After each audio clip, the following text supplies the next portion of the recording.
Roger Lawson. Here. Tim Rhodes. Jimmy White. Here. Gordon Woodard. Here. Gabe Williams. Here. Sandra Wood. Here. Form number 4 on the agenda is approval and correction minutes of prior meetings, 4.1, regular board meeting, January 27th, 2025. If there's no corrections or additions, I'll entertain a motion for approval. There's one on page 3, paragraph 3. It's just simple. Said a motion was made to Lexington Electric System quarterly write-off. I think it should have been, a motion was made by Jimmy White and Gabe Williams instead of that motion to elect. No big deal. Correct, that's fine. Matters that are noted. Is there any other corrections? I'll entertain a motion. So moved. Second. Any discussion? Call roll, please. Roger Lawson. Yes. Tim Rhodes. Jimmy White. Yes. Gordon Woodard. Yes. Gabe Williams. Yes. Sandra Wood. Yes. Fred Ellis. Yes. Number 5, comments from mayor. I don't have any at this time. Number 6, unfinished business. Yes. All right, go ahead. The last time I had asked the board to consider, the adjustments that were not given to all the city employees and what we might could do, as we told them we do it at the 6-month break. So we're here in February, and I just wanted anybody to give that any thought, have any suggestion or anything that we might can discuss about.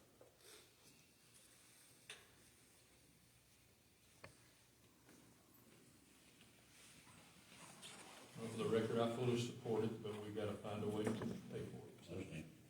that would be my thoughts. Well, I gave it some, No, I gave it some thought, and I had called the city recorder and HR to see how many employees were on the general fund employees. And I think at the last meeting, I think it was projected $120,000 surplus. But after digging down deeper into it, it wasn't even a fourth of that. It was less than 40. I don't see how, because instead of doing a increase, I was thinking about a bonus, because that would not be any reoccurring revenue. But I don't think the money is there. And I asked Cody, I didn't ask this ahead of time, so I don't know if you have quick access to that, of how much we are to the positive as of today. As of today, it's here 40 or 45,000. So if you let that continue on out to the end of fiscal year, it'll be about 120. But as of today, it's 40, 45. Would it not be wise to wait till like June, maybe May, before we get the bonus, and see what we really end up with, and make sure we're not giving ourselves something that we might regret later, that we really know what the figures are. I'm just asking a question. I would like preferably to wait until the end, because, I guess if we're, 8 months in, and we're only 45, I don't see if you're at half, that would be 90, unless we're expecting a big uplift or a big uptick near the end of the year.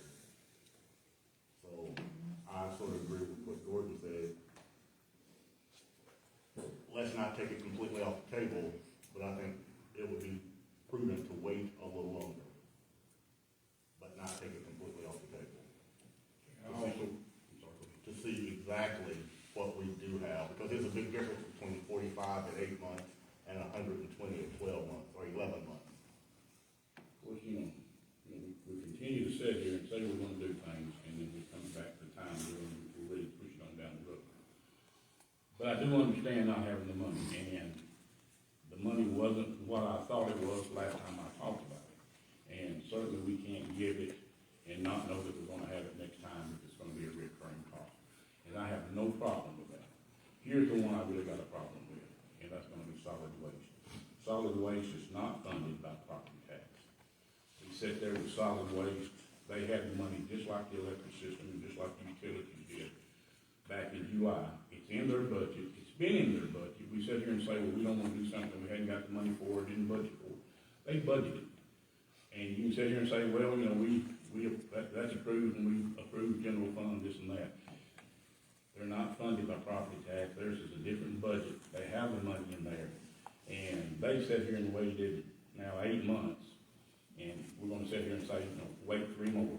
Even though you got the money, even though we're not gonna have to raise anything for you to have it next time, because it's in your budget, it was in this budget. And all we like in having them with what we gave the other departments that got it is 2% and adjusting the minimum. It's in his budget. I see no excuse not to rectify that. Start moving forward with some of the things we said we're gonna do. You know, we're gonna cut the budget, we're gonna trim the fat, we're gonna do all this stuff, so our next budget's not like our last budget. But now I sat here for 7 months right here with you, and including me, I don't know what we've done to make it any better this next time. I don't know how we're going to get a budget set this next time, because we've done nothing this time to help ourselves, that I can see. I could be wrong, maybe all can see and I can't. But there's no reason that solid waste shouldn't have been treated like the other ones in July, but that's neither here nor there. So with that, I'm gonna make a motion that solid waste gets the 2% and the adjust the minimum. It's in their budget, and I correct, Cody, it's in their budget. Yes. Has been since July. Yes. So they're way ahead in dollars. It's not because of openings they've had or anything else, it's because of money that they budgeted to begin with. So that excuse of not having the funds can't be with that. You might make another one as far as saying, well, that's not fair to the others.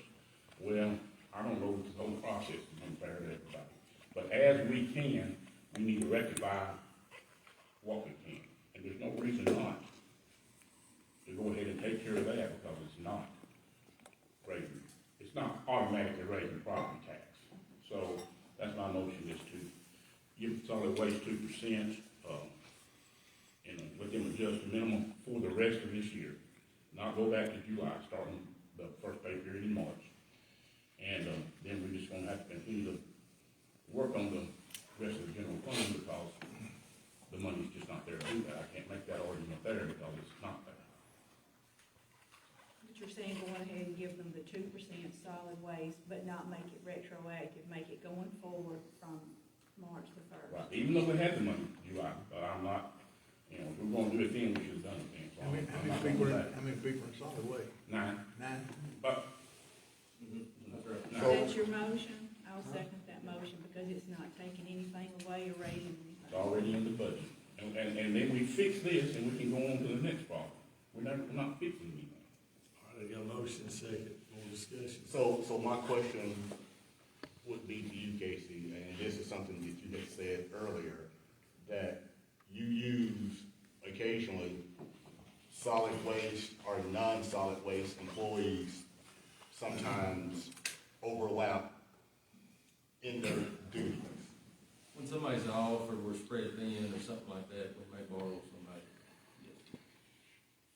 They're not making the same thing anyway, even if they were all making the 2%, their salaries aren't the same.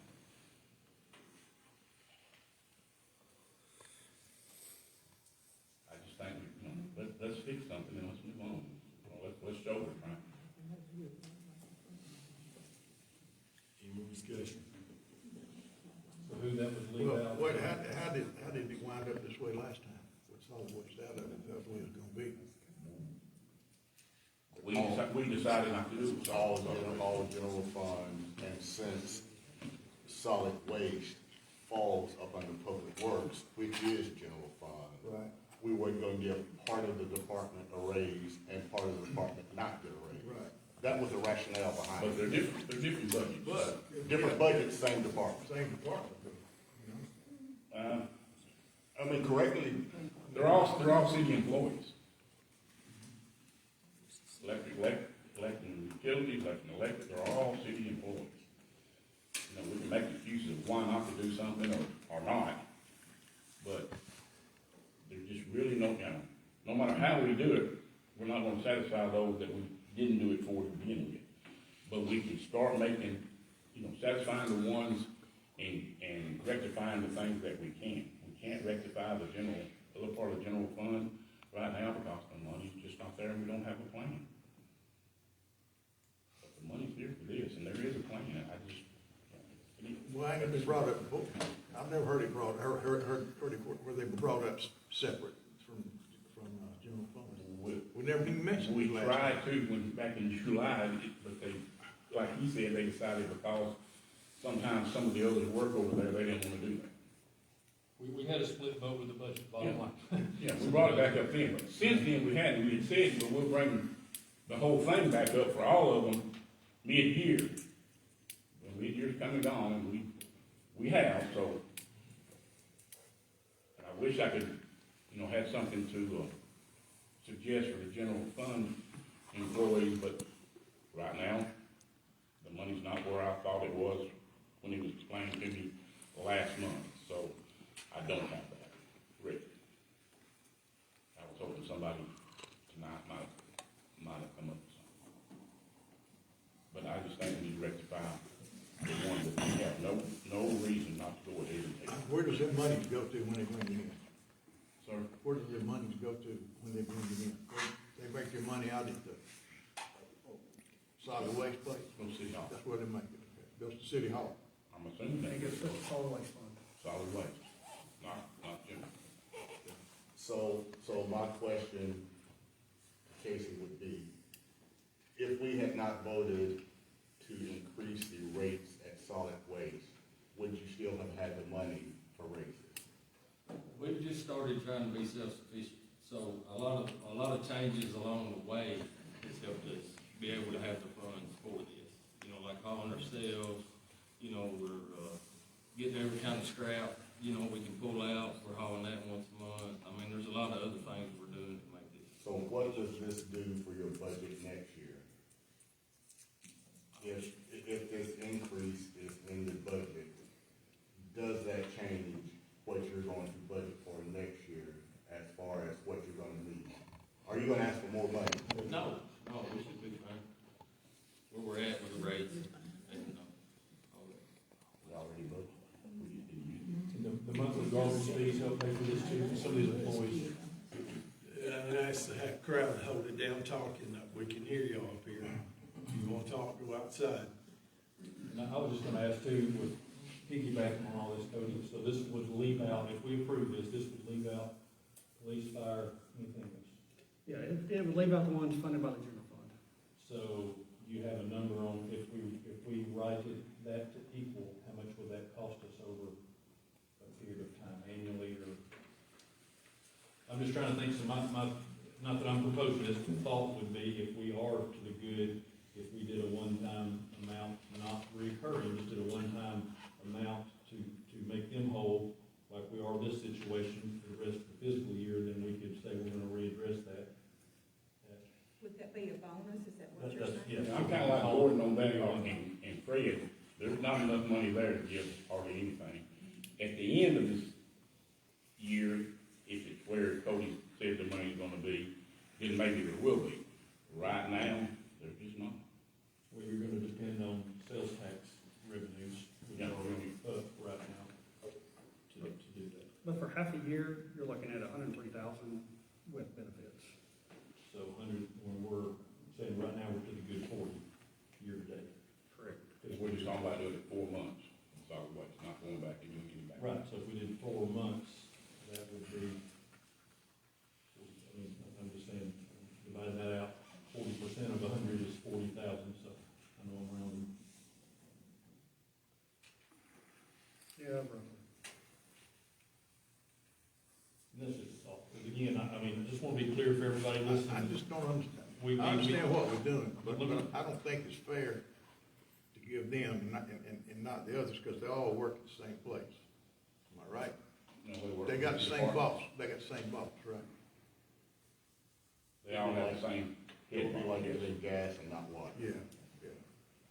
But just to clarify, we had a split vote with the taxes, and so in my view, you know, all employees of the city, we tried to treat the same. So it was, you know, my favor at that time to pass the budget that would include everybody getting the same situation, which we did not. So that's where I want to clarify, obviously, we gotta have votes to get things passed, but I'm fully acknowledging that I struggle with the fact that we didn't write the budget to cover everybody the same. Because yes, there are income producing operations, but it takes every department to service our city, which is all part of the city umbrella, in my opinion. So, with that said, I don't wanna, I'm supportive of this idea Roger's bringing forth, just because that will include more than not, doesn't help to hurt somebody, just to, I guess, it doesn't help to hurt a few at the expense of others, but on the other hand too, I do think we need to bring everybody up to the same, at least strategy or, mindset that we are everybody else. And today, we're not doing it the same way for everybody. Call roll, please. Jimmy White, No. Gordon Woodridge, No. Gabe Williams, Yes. Sandra Wood, Yes. Fred Ellis, No. Roger Lofton. Yes. Time. Before you vote, can we amend it? Can we talk about another option to this? No, because you've already called for the vote. So we can't discuss anything? You've already made a motion, you already seconded, you've already called for the vote, so you got to finish the vote. Go and discuss. Okay. Yes.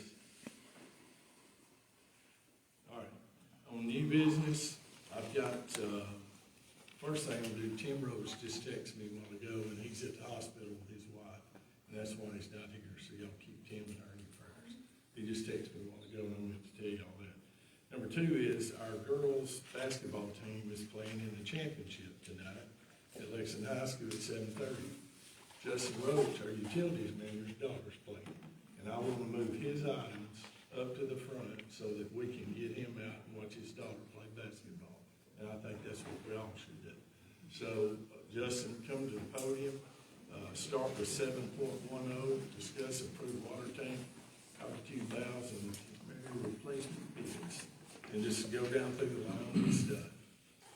We had two bidders, Queen Construction and BAM, recommending the bid from Queen Construction for $498,200.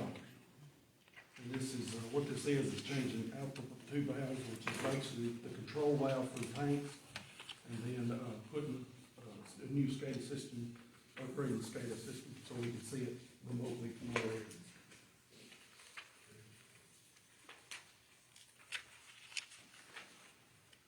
Any questions? Yes, sir. No, I will entertain a motion. I'll make a motion. I have a second, any discussion? Call roll, please. Gordon Woodridge, Yes. Gabe Williams, Yes. Sandra Wood, Yes. Fred Ellis, Yes. Roger Lofton, Jimmy White. Yes. Okay, 7.11, discuss approval of Lexington Road sewer replacement bids, Justin. We had one bidder for this, recommended to accept the bid from Mulberry Construction for $817,960. And what this is we have a undersized, line that is eat up, manholes are gone, and this is replacing that down over.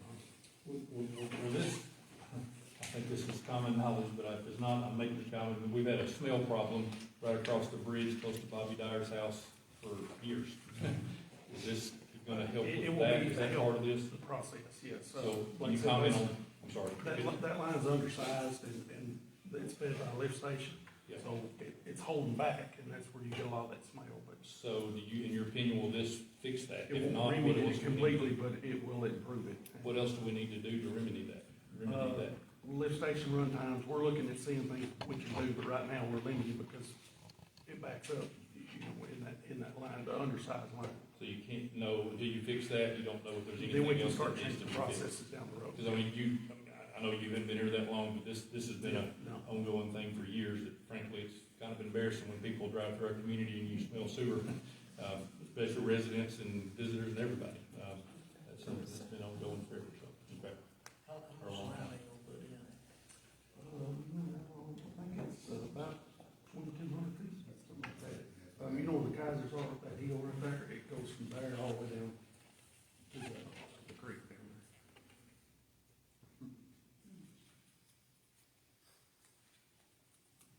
So just, we got one bid, is there a reason for that? That was the only thing that I noticed. Tough, not your fault. Me and an engineer and the guy that bid, like I said, we was wondering, of course, a lot of this ARPA funding is, you know, everybody's busy, I mean, because there's been a lot of money injected, so, Do you feel that we're, I mean, I think we need to do this, but with that said, do you think we're paying up? Do they bid it high? no. Do you think this is a No, reasonable this bid? actually come under our projection, Okay. so, we feel very confident with this bid. I'll make a motion. Any discussion? Call the roll, please. Gordon Woodridge, Yes. Kate Williams, Yes. Sandra Wood. Yes. Fred Ellis, Yes. Roger Lawson, Yes. Jimmy White, Yes. Simple, 1, 2, discuss approve gas, water, wastewater, and road write-offs. 22 total, 14 owners, 8 renters, for $3,036.04. Make a motion. Have a motion, have a second. Any discussion? Call the roll, please. Yes. Kate Williams, Yes. Sandra Wood. Yes. Fred Ellis. Yes. Roger Lawson, Yes. Jimmy White, Yes. Gordon Woodridge. Yes. Don't leave just yet, because, all right, well, what I'm gonna do, the first read was you, and on 7.2, on discuss potential department changes. He's okay to stay for a minute if you want to start discussing this one, and but I told him to leave early in time to get there to see his kids, so, all right. You want to, Are you ready? Okay, you want so, to stay? yeah, it'll just take 1 second. All right, so discuss potential departmental changes. This is something that I've brought up in the past about, the utilities and the electric system working together are being one, but I don't think anybody knew what it would look like. So what I'm asking is the electric system department and the utilities department get together and see what it would look like. Is it even feasible? Are there potential savings by becoming one? And don't leave anything off the board. Everything is on the board except for being a co-op, because that is more for electric than a unified department. Because also with the new charters, this board can also make the changes in any department if we see fit. Is that correct? The only issue would be, would you be removing the department head? No. It would, I don't know. That's what I'm asking them, is to bring back potential savings of what it would look like. We're not looking at redoing anything, changing anything, but a lot of the utilities around us are going to authorities, or they're redoing it. Just look and see what could be saved, a dollar amount. You know, to me, in looking at it, I've heard talk about just the software and billing systems, which is hundreds of thousands of dollars. You have two separate ones that does basically the same thing. And to me, right there is several $100,000 that could potentially be saved. But that's just me thinking, that's not knowing. That's why I'm asking y'all to get together and just sort of see and bring us back. If it takes more than before the next meeting, you know, this is not something that needs to be rushed. I really want y'all to look and see what y'all could do that would benefit the ratepayers, and to show, is it feasible? If it's not, and if it's not, just do away with this idea, because it pops up every so many years, but I don't think anybody has ever put pen to paper to see what it would actually look like, to see if it even saves anybody. But does that make sense? Yes. Right, does that make sense? Yeah. So are you talking about going to authority? You know, if you go to authority, you're gonna give up your, Well, the that's what board I'm, won't have any authority at all. that's what I'm saying, bring back, I do realize that, that's what I'm saying, bring back options for us to look at. And then we just decide as a board, none of it, this one, or none of them. But just would like to have options to see if there is a savings. The only thing I say about going to authority, you go to authority and take the power away from this board, they can charge the ratepayers whatever they want. And then the taxpayers, ratepayers, don't have anybody to go to argue to. And that's one reason I've always felt like that the city owns all its utilities. And I'm not arguing with it, but the city owns its utilities. And as long as the city owns it, they've got some say. But when you give that up to authority, you're losing that. So But that's be what- mindful of that. But that's also another option, is to look at stuff that's non-authority. That's all I'm saying, it's just, let's look at options, and it may not even be worth it. I understand. But I just think that if there's a way to save a substantial amount of money, I think it's only right that we look at it, or we put it completely to bed. Make sense? Does anybody have any questions for Justin before he go watch his daughter play ball? Get out of here. Good luck. Good luck. Good luck. I didn't realize she was your daughter. I've been listening to it the whole time, but I didn't know. Oh, I know, but it never dawned on me. All right, I'm gonna go to the 7-1. Let's go to the cemetery because Casey's got a son's playing ball. It's sometime tonight too, but let's go to the cemetery right now. So first question on the cemetery that I should ask before we go any further is, do we now legally own it? Petition's been filed and time to object to it's expired, which we go back to object to anybody, we still have to wait that time. So, I've got an order directed, Chancellor will sign it, when they get it on the docket, have hearing. I figured that'd be March. So should we make changes to something that we don't own yet? Or should we wait until we legally own it? That's a question I'm asking. We're waiting. We're gonna do it. It's been going on long enough. You just include what you do own, and then when you own the other, take it in. Okay? That's my opinion. Well, I will ask that we do put it off because I tried to redo this because it's hard for me to really read this in this yellow and, The blue, and so I'm asking, let me retype the entire document and bring it back next month where everybody can see it. Where there'll be no questions, that anybody can say, well, I couldn't see that or whatever. I thought I could pull it up on my laptop, but that file is corrupt and I didn't want to open it. So I'd like to table this. I make a motion. I make a motion that we table 7.1 until next month, where I can retype it up. That's any discussion. Call roll, please. Sammy Wood. Yes. Fred Ellis. Yes. Roger Lawson. Jimmy White. Yes. Ward Woodard. Gay Williams. Passes. All right, 7.3. All right, and the last one is discuss potential charter changes. This is something that I'm a pretty firm believer in, and I'd like for us to consider it, is to see about term limits on the board.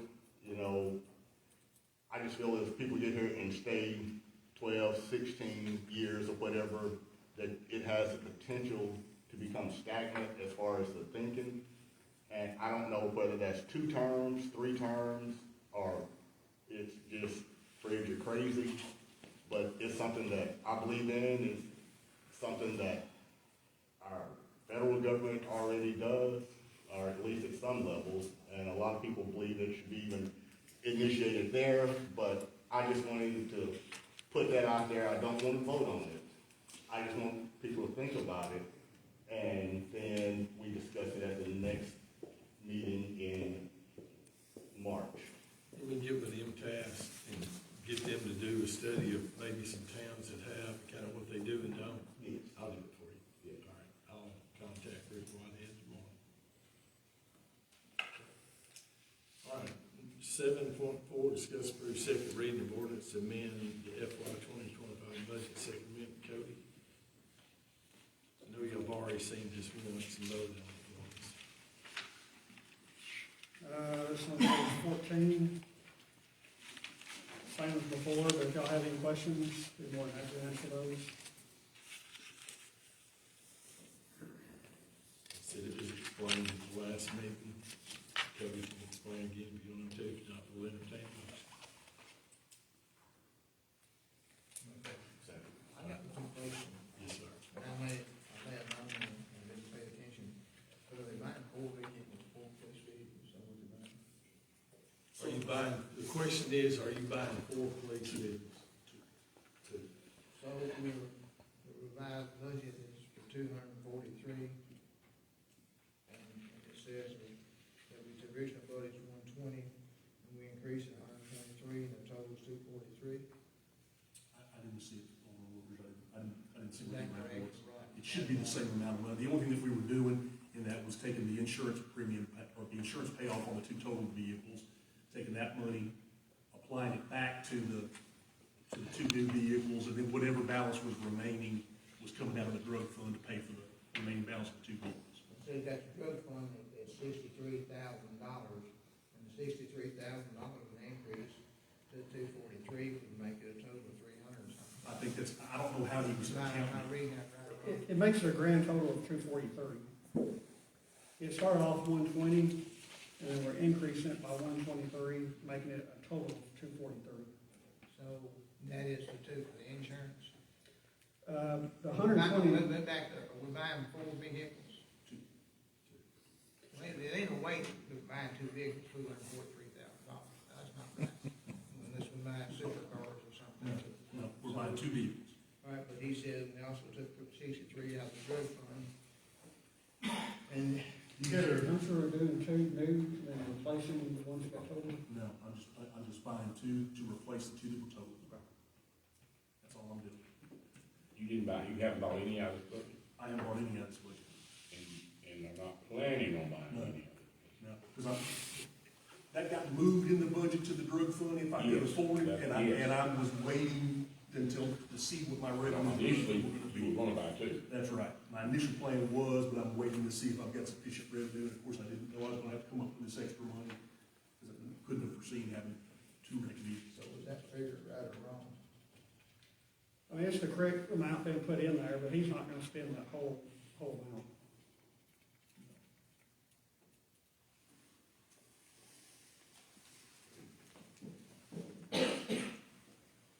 Cars are about $70,000 apiece. Fully equipped there, Jason, what's the grand total on those 2s we got the quotes on? 56. Well, it says from general fund, we're gonna put $72,000. It says from the drug fund, we're gonna put $63,000. The 63,000 is moving from the regular drug fund to the federal drug fund. Those are equitable sharing proceeds that has to be moved out of the regular drug fund. The 72,000 is related to insurance recoveries of the 2 total. So 123 minus 72. Minus the 63 of that is federal money that we've got to account for separately. It doesn't have anything to do with purchasing cars. Transfer out. We're just moving it over to the federal drug fund for accounting purposes. Because I have to track how that money's spent. Every penny has to be tracked. I totally get everything everybody's saying, but the number don't add up to $243,000. I don't know about the numbers. There's no way. I don't care if you add, subtract, multiply, divide, and do whatever, it's not 243. That number can't be right, according to what we're saying here. I agree that you're gonna get the money for the cars, you're gonna get replaced. And I agree that we took some amount of money out of the drug fund, and we also had some in the original budget of $120,000. But the question is, what we're voting on right here is to increase the vehicle capital outlay to $243,000. Is that right or wrong? That's correct. That's 4 vehicles. So the 2 numbers above that, is that just saying where that money's coming from? the 72,000 is coming in, but the 63,000 is going out. Okay, so then you set out an increase of not less, but 9,000, nothing. Yes. Okay, so then it goes back to the 243. The 243 is a total between the 120 and the 123. I don't see where that $9,000 is rectified in any form or manner. We originally had 120 for vehicles, and then we added the 72,000 from the insurance recoveries. Plus,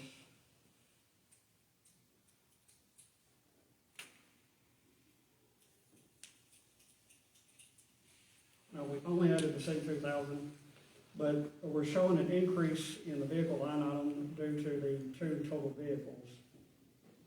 But if we're only buying 2, then the full 243 will not be needed.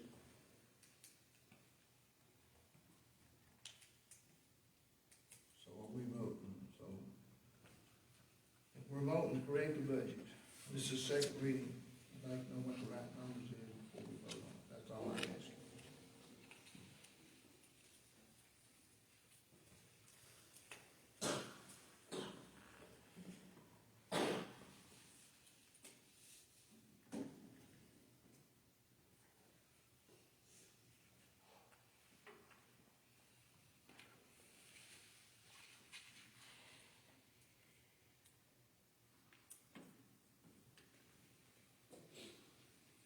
What's your grand total for the 2 new ones? I don't know, I think you're gonna have to look, see if I can find it. Yeah, it may take a second here, because I'm gonna get a few different numbers together. And why did you not have to buy the 2 new ones? Forget about the rest ones. You put 2 new ones in I there. put 2 ones in there, but they were in my drug fund budget. You remember? That's what we're talking about. Yes, they were in my drug fund budget, okay? So I didn't know how much revenue I was gonna have in that fund, all right?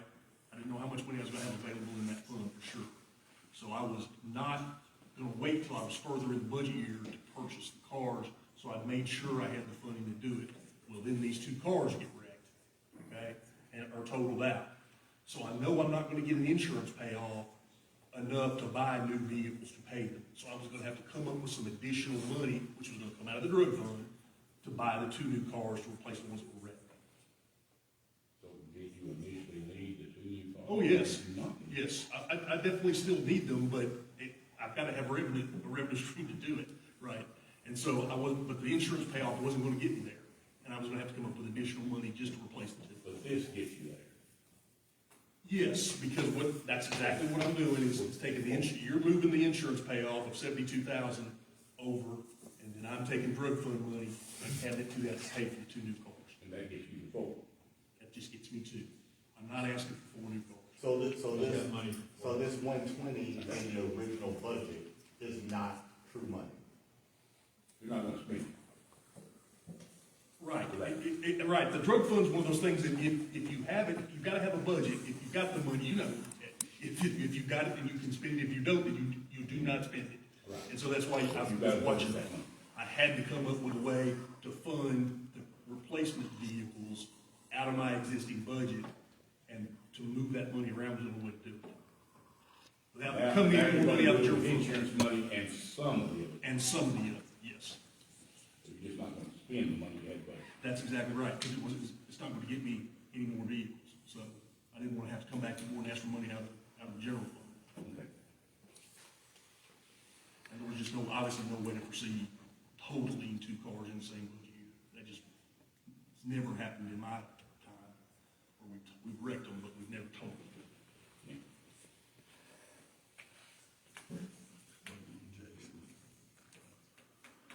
So 2 cars are 56, you said roughly 56? Roughly 56, that's correct. So I've got equipment when she put stripes on them, and that's what he's trying to do, to put together those So numbers. 112 minus the 72 for the insurance. So that would leave about 40,000 that would be needed versus the 120? Does that math sound right?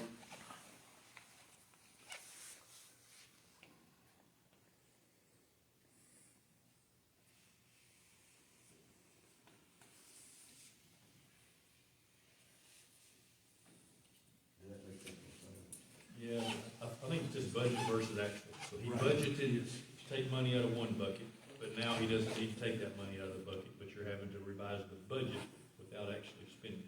But you had to put that You have to in put the money the in there budget because to have the money. they make you budget. To show you have proof of available funds to Spend it not use. for that. But now we've got insurance money and, so, So you moved 72,621. I hadn't done the math, but that's It the comes one. down here at 60. You didn't have the money when you budgeted, even though you knew it was probably gonna come, you didn't know how much it's gonna be, so you budgeted. Now we've got insurance. And the state comptroller's office makes me do a drug fund budget every year. I have to do, even if I don't have the money there, I've got to do a budget based on projected revenue, and if I have it, great, and if I don't, I can't speak. So it's one of those things you watch closely. The actual point, the number's not exactly right.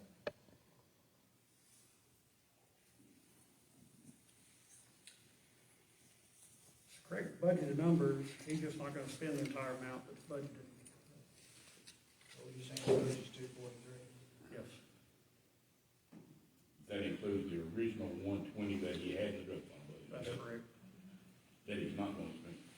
Then he wrecked two Been cars. no difference if we hadn't had the red card and he hadn't spent the money and it'd still been there and it would've been in the budget.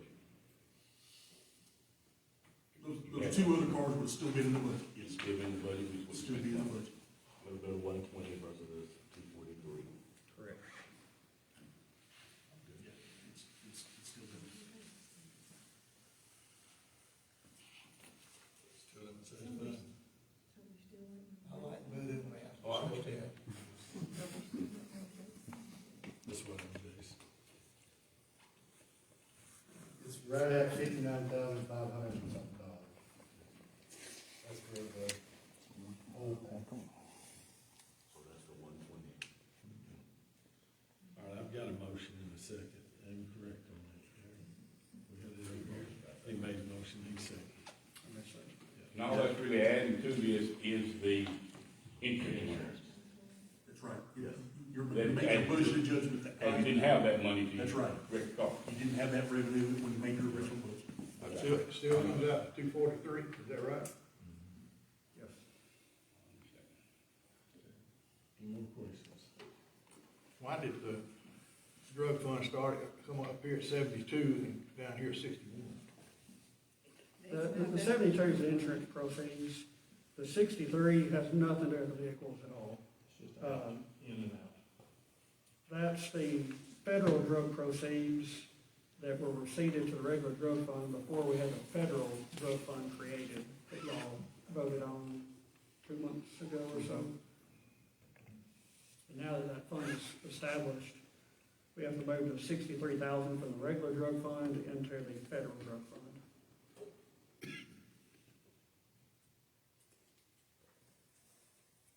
So you're saying this is what it's gotta look like. In and out. So 63 is just transfer money, not spending money. Correct. Ready for the vote? Call roll. Roger Lawson. Yes. Jimmy White. Yeah. Gordon Woodridge. No. Gabe Williams. Yes. Sandra Wood. Yes. Fred Ellis. Yes.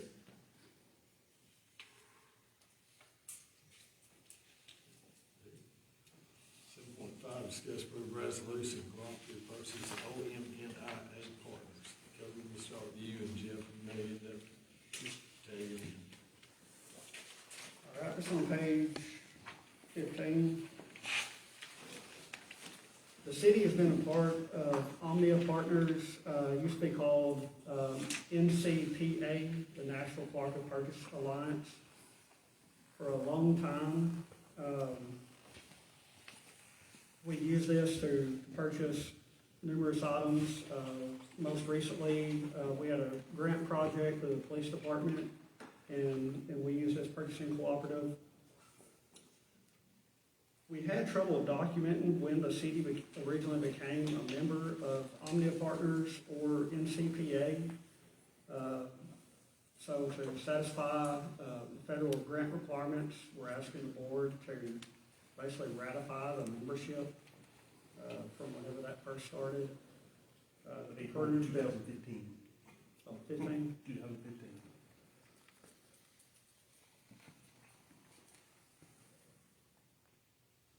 Basically, we're asking you to approve to continue being a member of Omnia Partners. We spend money for that every year. We don't spend any money to do that, to be a member, no, it doesn't cost the city anything, it just allows us to take advantage when we do need to spend money. They give us about a 4 or 5% discount on everything that's on there.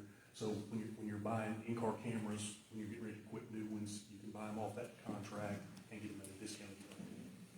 So it doesn't cost us anything to become a member, so all we're doing is just ratifying our membership.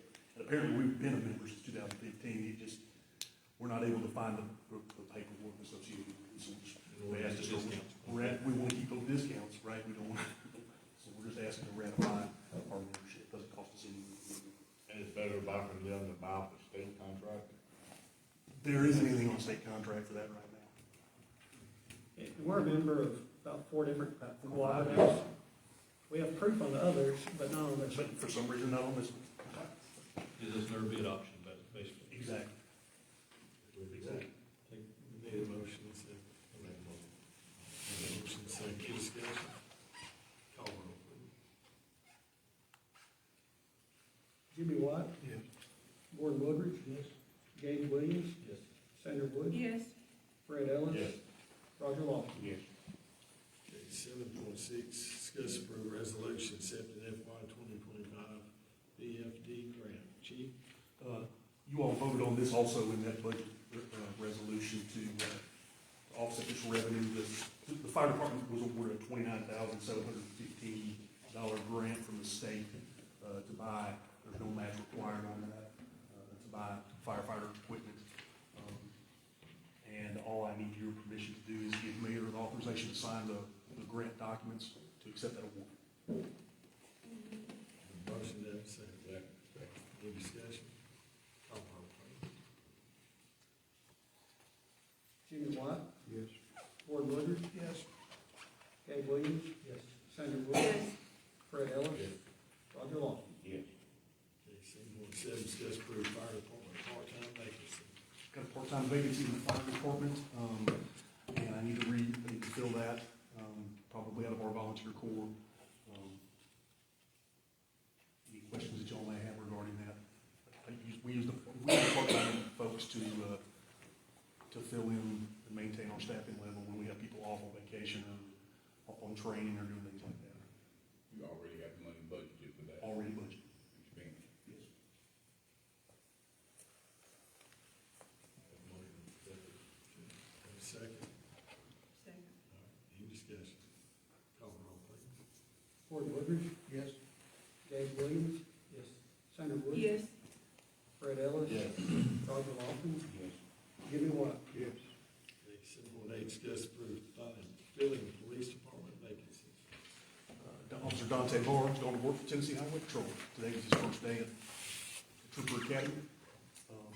And I just need his permission to fill the vacancy once I've paid out his required leave time. We've already started the process, but to get permission to hire whenever we find a suitable applicant. I'm questioning money budget. Money's budgeted, yes, sir. You already hear that? That's lost with Dante's fine. Very good. Have a second. Any discussion? Call roll, please. Gabe Williams, Yes. Sandra Wood. Yes. Fred Ellis. Yes. Roger Lawson. Yes. Tim Brooks. Jimmy White. Yes. Gordon Woodridge. Yes. Thank you. Thank you. 7.9, discuss the planning commission appointments. As you know, the mayor appoints the planning commission, and Barbara Parker and Jeff Reeves, as terms come up, I called both of them, and they said they'd both like to stay on the planning commission. It's just FYI, letting you know that they will continue to serve on the planning commission. All right, Brad, 7.13, discuss approve TVA Energy Ride-Home Finance and Contract Agreement. This is basically something we've been doing for several years, but their TVA has come to us wanting an amendment done. What this is it allows our customers who maybe want to have a new heat pump, say they're existing one went out and they don't have the money for a new heat pump, it allows them to finance it. And through this program, they're able to add that as a line item on their electric bill, so they pay their electric bill and their loan for their new heat pump all in one bill, basically. So back in the day, the electric system, we would handle all the paperwork and loan applications, all that ourselves. Well, now TVA is doing what they're calling a turnkey process, where they come in, take us out of the middle, and they handle all the intermediate stuff with the customer. So we're actually doing this right now with TVA, but they have come to us wanting to finalize it in writing through a contract amendment. So what I'm asking for is to allow the mayor to authorize the mayor to sign that contract for us. Any change in liability, or No. if the customer doesn't pay, we're on the hook, or were we always on the hook, or? No. TVA on the hook? If the customer doesn't pay, we do our typical procedures to collect payment, and if for some reason we cannot collect that payment, then TVA will cover those Which is losses. the way it always was, they're just basically handling more of the process. Yes. Entertain motion. Have a second? Second. Any discussion? Call roll, please. Sandra Woods? Yes. Fred Ellis? Yes. Roger Lofton? Yes. Jimmy White? Yes. Gordon Woodard? Yes. Gabe Williams? Yes. Okay, 7.14, discuss approve filling the Lexington job openings. I'm asking the board for approval to post two different jobs for LexNet, one being a CSR and the other a field tech. So basically, as our customer account continues to grow, their demand, their workload is continuing to increase. Also, in tandem with that, say our CSR now takes off, we don't have anybody to back her up. So it's kind of a redundancy thing too. We need some backups in this. On the field tech side, Brent has started an on-call rotation. So right now, we've got 2 field techs, Brent, and we're using our IT employee to serve as a 4-man weekly on-call rotation just for the LexNet side. That's just a 4-week rotation that'll burn out very quickly. That's not a long-term sustainable thing. So I'm asking to hire some more field techs as well. And the number, all this was in the original business plan. So I'm sticking with the business plan as far as which employees and the number of employees. I'm not going outside of that. So I just want to let y'all know that too. But I'm asking approval to move forward with that. And you posted, especially the CSR, you probably have to go outside for the field tech. I'll do the typical procedure, In- for both positions, yeah.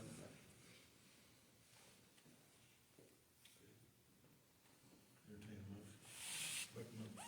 Have a second? Second. Okay, any discussion? Call roll, please. Fred Ellis? Yes. Roger Lofton? Yes. Jimmy White? Yes. Gordon Woodard? Yes. Gabe Williams? Yes. Sandra Woods? Yes. All right, 7.15, broadband update. Not a lot's changed since last month as far as an update on the broadband. But as of today, we're at 3,872 LexNet customers. We should open up our last round of cabinets in the Montgomery territory. We should do that next week. We've kind of had to slow that down a little bit because here the last several weeks, weather has not been our friend. So we've not been able to do as many drops and new connections as we typically have been able to, just due to, lots of rain, lots of weather not working in our favor. So, but we're still moving on with that. I am getting the process started to do a contract extension for our 3 grant areas. By no means, and I've mentioned this before, are we behind on construction, but what I'm doing is just giving us more time to make sure we get all invoices submitted to the state so we can get reimbursed for those purchases we made. I don't want to leave any money on the table that the state has pledged for us, so this is just giving us more time to actually get that processed. So my question to the extension, all of that money comes from the state, nothing comes from the federal government. It's a federal program, yeah. Do you? It flows ultimately from the federal government through the state. Do you consider thought with the counseling contracts that could it possibly affect this and that money? I feel I see what you're saying. I feel good that it's not gonna affect us, and the reason I say that is if there was any hint that it could, I would have been told by now, and nobody from the state or anybody has mentioned any concern to me about it. And we have been getting reimbursements through this this presidential transition. So I feel good that it'll continue to flow. I don't see any reason why it wouldn't. I think the states already received all of the federal money. So it's just Yeah, sitting there. And I didn't know if that was the case. They actually have the money. That's a difference versus them not having it. They can recall, They can recall it. they recall anything. Whether it's legal or not, I don't know. He's a better point with. We're in for it now. We ain't been with it. That's the way it is. We ain't spend it, they can get it back. Have y'all thought about scenarios if a portion of it is called back? If we don't get the money from the state, the money they pledged to us, then the only way we'll be able to fund the remainder of the project will be for new bond issuance. What size of bond insurance we got right now? We did a $22 million bond initially, and then we did a secondary $12 million bond. And through that, through the grants. That's gonna get reimbursed by the. Yeah. state. Well, that's getting us the money to, pay for the invoices we're getting now. And then as the state grants come in, we're using that to also pay the construction invoices. So we're using both the bond and the grants to pay for the project. But eventually, we're gonna get back to 26 million. Yes, yeah, it'll just take some time. All 12 million, we get reimbursed to the grant money from the state. Yes. And how far are we away from completing that? Mainline construction should be completed. All the fiber cable should be installed on the poles on the mainline side, probably the next month and a half. Then, say 3 or 4 months after that, mainline splicing should be completed. And then after that, it's just connecting drops, so whatever the expenses are for drops. And, So really, 95 or 98, 96% of it's gonna be done somewhere in that ballpark. Yeah, I would say as of today, probably 90 to 95% of construction is complete. It's just, the variable is how long it's gonna take us to connect all the drops and how many drops are we gonna have to How much connect. that 12 million that we've already paid for expense bills that we spent? Say it again. The 12 million we used to pay out for the expense, how much did we spend out of that? Probably 10. 10?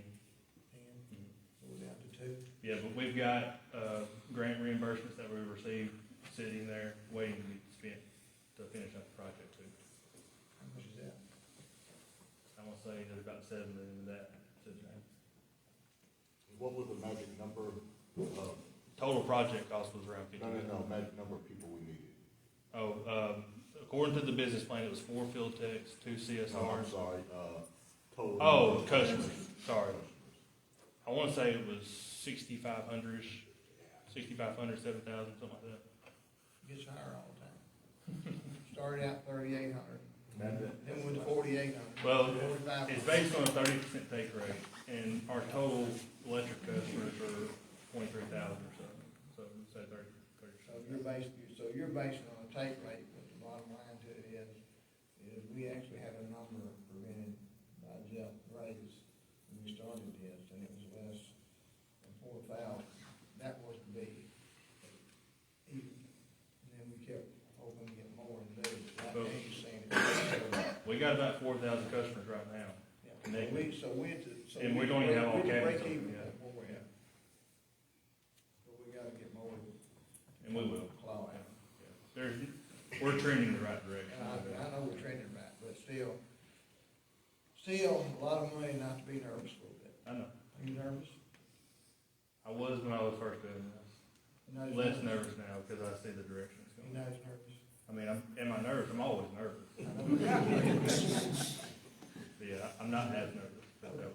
Oh, I'm sorry, I'm just kidding. You're doing a good job. Are y'all repairable yet? That'll be when we start finishing Montgomery and we'll come into South Parsons, Paravel, we'll I believe part of Parable at least will be included in South Parsons. I'm still working all over the place down there. They're hanging mainline cable, yeah, that's, Jordan and I had a discussion a couple of weeks ago about the grants and stuff, and I'll be in Nashville tomorrow. But I've talked to him, I'm not concerned. I feel like we're good. I've talked to a couple of people in Nashville, like I said, I'm gonna be up there tomorrow and talk to one of them again, but, and I gave you the amount that we've already collected and what we still lack. I think we're pretty good, so. The DRA I'm worried about. There are some I am worried I about. don't think For the future affiliation stuff. with TVA is ruling out the problem. Yeah, I think we'd be good, but I don't think we'd be nervous, because who knows now? Well, we're at the, Too far. it was a jumping off place. No doubt about And it. we went a long No way. doubt. We just hate to get right to the road and can't get there. Totally agree with you. That's all I get worried about. I mean, this is a lot of money, especially for us. Yeah. And to see it all the way through would be a great obstacle that we accomplished, and it would provide a lot of services for a lot of people on our electric system that they badly need. And it was good that we did it, but we didn't foresee DJ getting the president and pulling all the money back. hopefully he won't. And I wouldn't get nervous if the fact it was as crazy as it is, you never know what it's going to do. Yeah, understood. I think we'll be good now. I feel like we will. Anybody got more questions for Brian? All right, public comments, number 8. Anybody in the audience like to address the board? Come on, state your name for that. Excuse me. My name is Ronnie Dyer. One thing I wanted to make a comment about, and I'm hoping it works out, is I have been talking with Brock Martin, last time I asked you about Cook Street. He has met with TDOT about the red light going out at Cook Street, so hopefully it will go up, and that will slow down a lot of wrecks. And hopefully on 412, he's working on that one also. So he has been down here. He even gave me his personal cell phone number. So he's really working to try to get our help down here that we need. The other thing I wanted to bring up is I don't know what kind of rules you're going to come up with for Lexington Cemetery. But for the past 26 years. Let me stop you before you go further. Go right ahead. One of the rules that I'm gonna recommend is that it goes for new stuff. I'm not going to recommend anybody, but I'm also gonna recommend that if something gets broke, the city is not responsible. That's good, because last week, or a week before, when it was freezing cold, I had to go up, I was gonna call Kyle today, but I've been busy with trying to help a friend of mine with attorneys. But that's the But next month. that's But the only thing I was worried This about. right here is getting all the way back to where it started from. You do that. You can't do that. They got rules and regulations, and that's what it's supposed to go by. But you could grandfather people in and then start from the date that it is, actually passed, if or when it's actually I'm passed. talking about things- Eventually, it'll work We're itself talking about out. things on graves and stuff like that, Yeah. we're not responsible for if we tear them up. All that's got to come off. I'll tell you right now.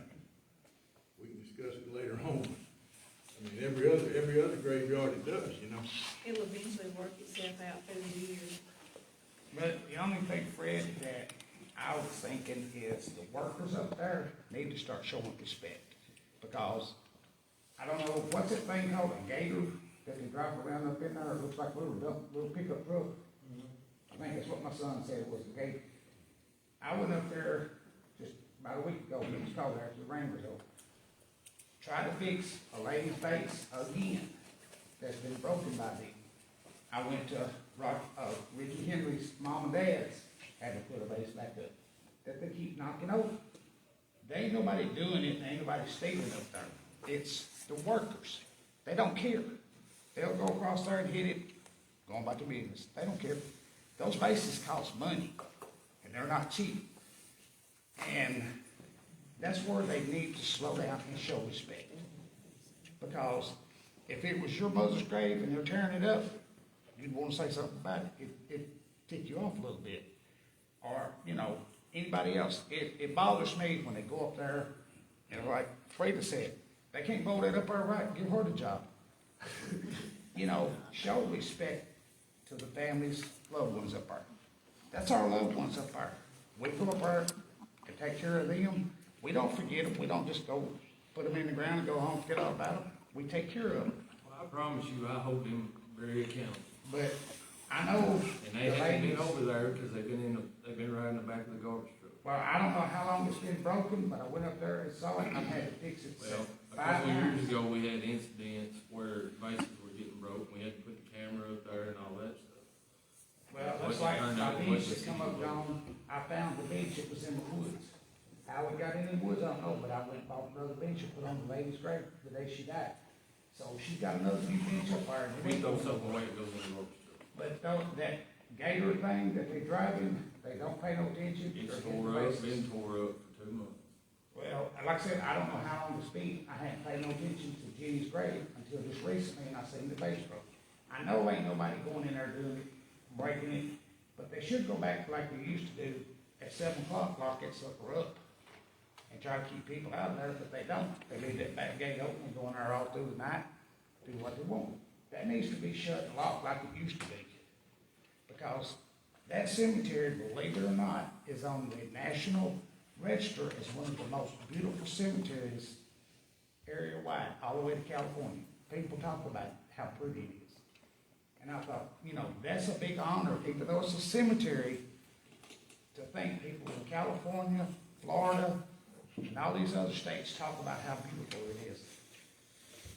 That's really showing Lexington's doing something right, for them to talk about how pretty it is. But we gotta start taking care of it. They gotta start showing respect up there. And slow down a little bit, take care of it. If they break something, admit that they broke it. It's like, I got a friend of mine now, got a camera up there now. Because stuff kept coming up off her grave, she put a camera up there. I'm waiting to see what she finds out on the camera. Can I say one thing? Are we gonna be talking about this after this thing is done over and over again, same stuff? If we are, let's just don't prove it. It's far enough, I think. Cause it's not gonna be that way, Can't be. I mean, he can't just do this, that, and that for certain people, right? Everybody's supposed to be the same, is what I thought it was gonna be. Every grave the same. Stuff here, that's it. Nothing like that. Ronnie, she's gonna talk. But I also wanted to, let y'all know too, if y'all don't care, everybody, say a prayer for Tim Rose's wife, because it's worse than what he's letting everybody know. Because I talk to Tim all the time, she's in bad shape. So I appreciate it.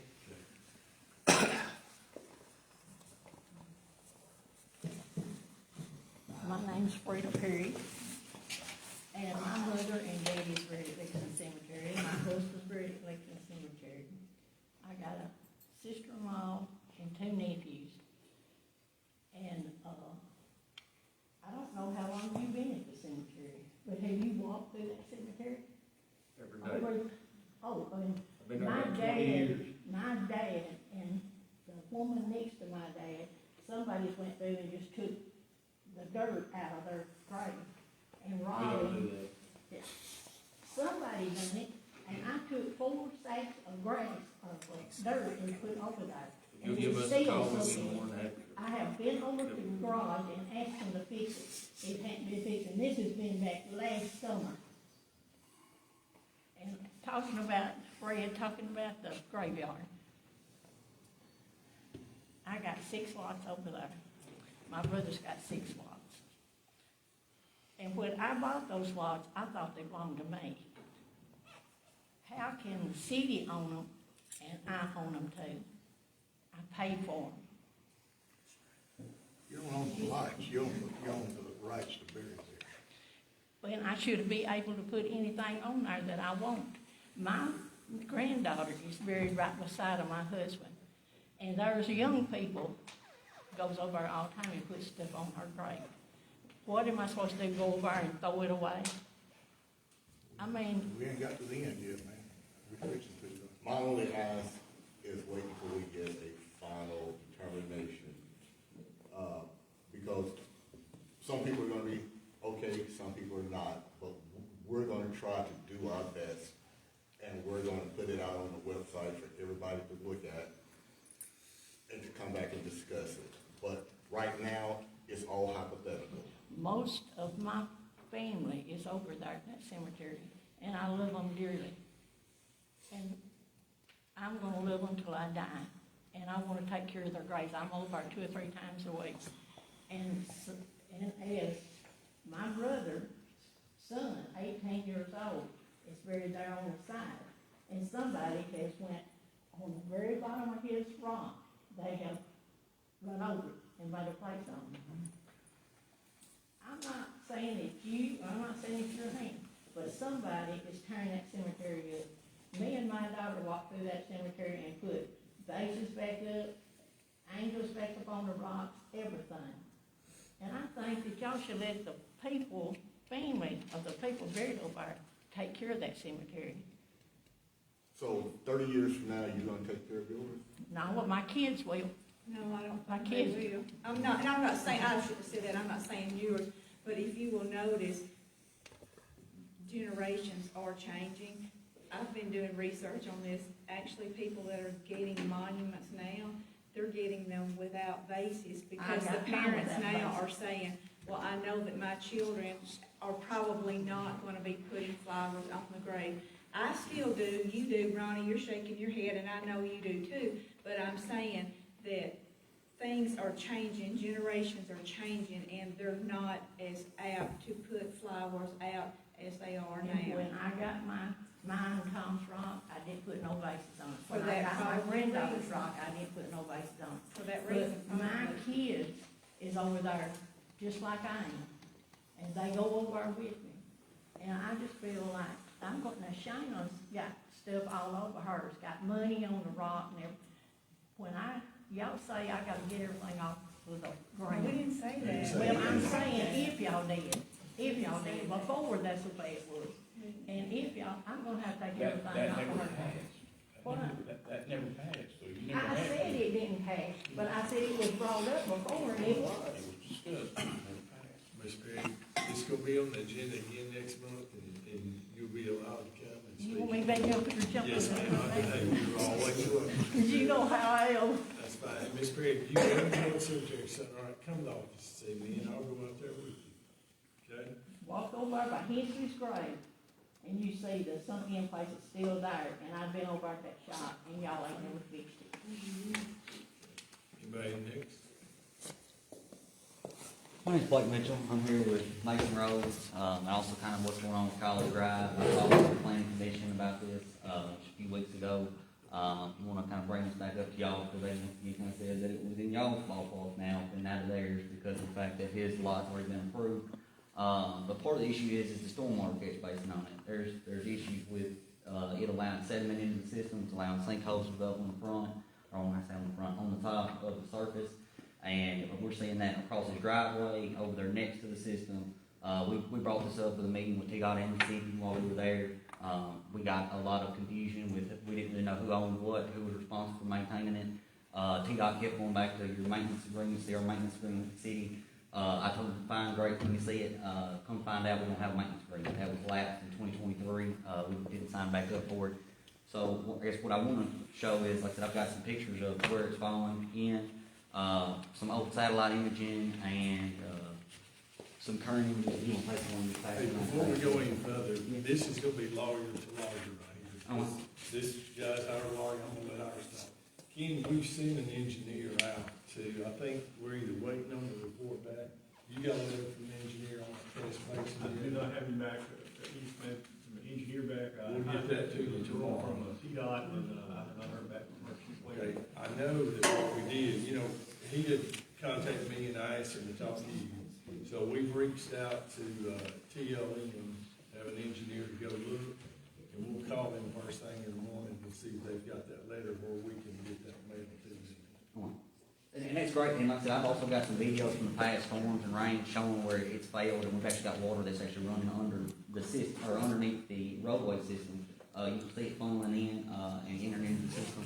I think we're going to St. Louis and cause problems. We're obviously doing a lot more development down there between low income housing, and also we're doing the new health department back there. I think this is something we need to discuss and get it corrected before we end up with a lot more traffic and we end up with another sinkhole incident where we have people injured. Also, Yes, that's for each one of them, yeah, like I said, you can see exactly what I'm talking about, like I said, it's not just made up stuff. Also, he's trying to pave his parking lot, you know, it's kind of coming back around where we're getting in the season where we can actually start paving stuff. So the problem is that this is causing sinkholes where his parking lot and driveways are going to be. And so, one, I'm worried about if he paves over the top of it, is he gonna create a sinkhole underneath it, and we're gonna end up with somebody once again hurt driving over it. And two, to the fact that if TDOT, at least under their bills, and their regulation, when they tear up a non-permeable surface, they'll come back, put the dirt in, and they'll put rock back on top, but they won't repave the parking lot. That's not their MO. And so with Mason just now going to pave it, if they come in and fix it and tear it up, they're, like I said, not gonna repave his parking lot. Obviously, the first time we went for approval, he wasn't planning on paving it. We, like I said, talked to him about that because of the fact that the zoning regulation that it had to be paved. But he wasn't really expecting a $50,000 or $60,000 expense with that. He really didn't prefer not having a $10,000 or $15,000 expense fixing where it gets tore up to replace this. I think it's going to have to be replaced. I'll just go ahead and say that now. I don't think it's going to be sized correctly for what amount of water flow is going to be pulled into it from down the street. And this can be seen, like I said, in videos where I can show you where the water's backed up, flowing into it under a rainfall event that is significantly less than what it's supposed to be designed for. So I think it's going to have to be. And here's another one if you were curious about the driveway entrances. This is TDOT engineer drawing when they widen the highway. It shows that these were commercial business entrances to this property. TDOT come in and has maintained that, like I said, these were private access driveways. These were not private access driveways at all. I haven't heard anything else from TDOT. You haven't heard anything from TDOT. And so, like I said, we're kind of at a standstill with that, I guess.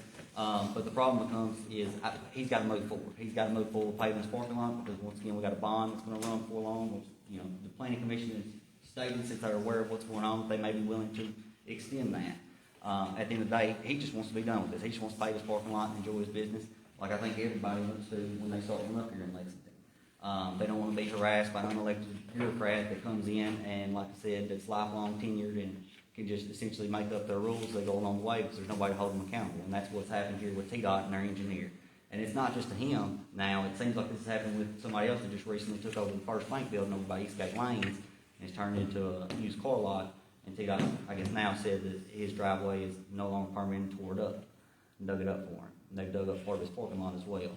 So I guess what I'm wondering is, are we going to continue to allow this to happen? Because if it is, we're going to start having business owners that are going to be reluctant to come here and own a business or operate a business because of the fact that we're having, like I said, unelected bureaucrats that are causing extreme pain. Yes. So the main question is who owns and who's going to fix the drainage? Well, Is that the question? That's one of it. Yeah. Two, when is it going to happen? And three, if it's going to happen at some point later on or even not now, would you agree to pave his parking lot if it's tore up and, like I said, TDOT's not going to? So the only person left would be. Are you asking, is the city going to pay the bill? If his parking lot is already paved and they come in and they tear it up all the way across through there to replace the stormwater catch basin, either the city or TDOT, like I said, I would imagine it's going to be the city because the portion that TDOT for sure, from my understanding, owns the stormwater catch basin right there. Okay. The pipes flowing to it, though, the culverts running to it, more than likely are the municipalities. Okay. Because TDOT doesn't just extend out past the right of way, generally speaking. You know, they have a drainage easement for this and a slope easement that runs out a little bit. So until it's fixed, before any of it can be done, you have to decide who owns it, and who's going to fix it. Correct? That's the first question. Right. So I told you who I believed owned it.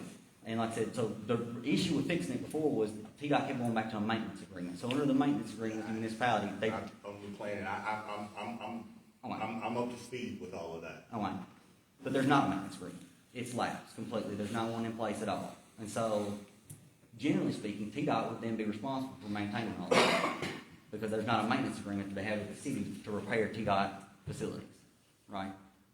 So what is the ask of us? So either, like I said, one, to pave this parking lot.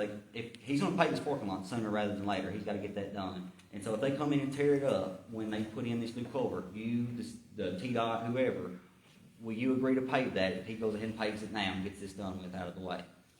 Or are we going to, like I said, rip it all up and have him pay another $15,000 on top of $50,000. Or what I was trying to do to begin with is just plan it all out. Hey guys, this is messed up. Let's get this fixed. He can pay this parking lot afterwards. I think that's pretty reasonable. Ken talk. He's hired a lawyer, you need to be letting our lawyer talk to his lawyer. And like I said, I'm not trying to play gotcha or anything like that. If I did, I'm just being honest with you, and I would have already sued you. And like I said, we more than likely be very successful in court with the fact. I'm just being point blank honest. I'm not trying to do that, but I have little integrity, and I don't really feel like taking a bunch of money from the city. I just want it to be right, so he can pay it, go on about his life, and enjoy his business. Tomorrow, I will send you a timeline of exactly what happened from the beginning. I asked Casey and Chrissy to get with me and start from the very beginning of all this process of how this happened, about a business that opened without proper permitting. So there's more to this than all this, so I will email each one of you the whole history of this. And Ken, we've had several businesses across the town that's put in. Have you had any problems like this from any of them? I haven't. And we've had new businesses on the west side of town, and everybody has complied by what they're supposed to, correct? As far as I know, I've had no activity at all. Right, so I will send y'all a history of this whole deal. And, but my recommendation to the board is, they've hired a lawyer, we have a lawyer, you better let the lawyer talk to the lawyer. That's my opinion. Let me ask this one question. It's got something to do with, when they cut that, driveway coming off 412, then TDOT was raising cane about that, because what's to do with that, right? He never cut anything. Huh? We never cut anything. Well, I mean, you made a driveway up there, is what it's saying. No, like I said, we've never done that. In fact, just to clarify everything, that was, Somebody's asking me about it, that's why I asked. well, like I said, so it's in that packet that I just passed around. I said if you kept one of those. It shows where TDOT actually not only designed these, but also installed these driveways there as well back in the late 80s, early 90s when they widened Highway 412, because there was an IS block building right there. So his west entrance was a 20-foot wide, and his east entrance was a 20-foot wide. And then not only that, but it was where Roy Pruitt Road come in at the same point. So it was not only a business entrance there, but also a tie-in for the main road, Roy Pruitt Road, that's now moved further up the hill. They relocated. I'm talking about on 412, where they cut, where you can just cut and go into the business there. They cut out, somebody took out the concrete right there, so you could have a driveway. No, sir. Like I said, they've been there for more than 30-plus years. If you're talking about at Rhodes Motor Company over there, by left of Jackson State, if you're looking at Jackson State's building right there, those curb cuts have been there for more than 30-plus The years. ones right on front of the road, up about a little ways where he goes in off the road. On TDOT, yes, sir, on the highway. Okay, I mean, I just wonder, I think TDOT was raising cane because that somebody cut that concrete out and made a driveway out of it. They allege that, and like I said, they also maintain that these were private access. And like I said, but then when you look at their engineer drawings, and like I said, I can prove them exactly that that is not true. Like I said, these were commercial business entrances when they designed and installed them back then, like I said, in the late 80s, early 90s. And there hasn't been a change in use since then. And so that's the issue is, like I said, they keep trying to say there's a change in use, or there's an increase in the number of use, or cars, and there hasn't been anything like that. Like I said, they're trying to use the law in an unprecedented manner to essentially come in here and inflict their will on anybody that they can possibly can. And it's costing taxpayers significant amounts of money. You know, I'll get you that, I'll call tomorrow and try to get you that letter on the train that he's talking about. All right. And like I said, I guess one other thing I guess would be, so I talked to Ken said he's not authorized to engage in this without board approval. And so I guess that was one thing that I would like for y'all to do, is to authorize Ken to engage in this so that we can have a productive dialogue.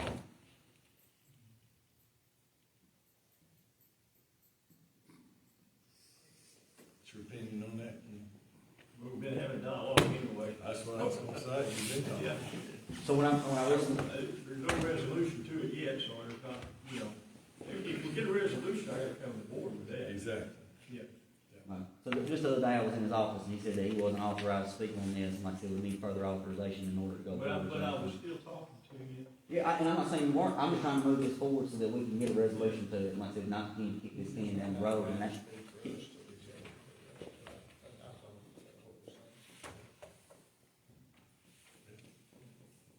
And I said, I'm not trying to be rude, like I said, I just want it to be right, like I said, so we can all enjoy the things that we have out there. We don't end up with flooding one, if it's flooding Jackson State or flooding his property. Two, we don't have sinkholes developing down the road or on his property and causing massive issues. And, three, for the fact that where this all went awry, I'm not real sure in the permitting, planning approval process, I don't know. But like I said, there's a way to include a lot of this in the original, owner's development of it, so that we don't have to incur these expenses. But now, we're past that point. And that's what I tried to relay to the planning commission, was we need to take into account stormwater. It needs to be very important to you, because moving it from one place to another can be very expensive. And so if we can all have an agreement or figure out a way in order where it's gonna go and how to move it, we can plan ahead, properly size things, and they'll incur the expense versus, once again, the municipality. Because it's not gonna be cheap to correct it at this point. I'm just gonna be honest with you. Thank you for your time. Anybody else in the audience? Last comment. We're adjourned.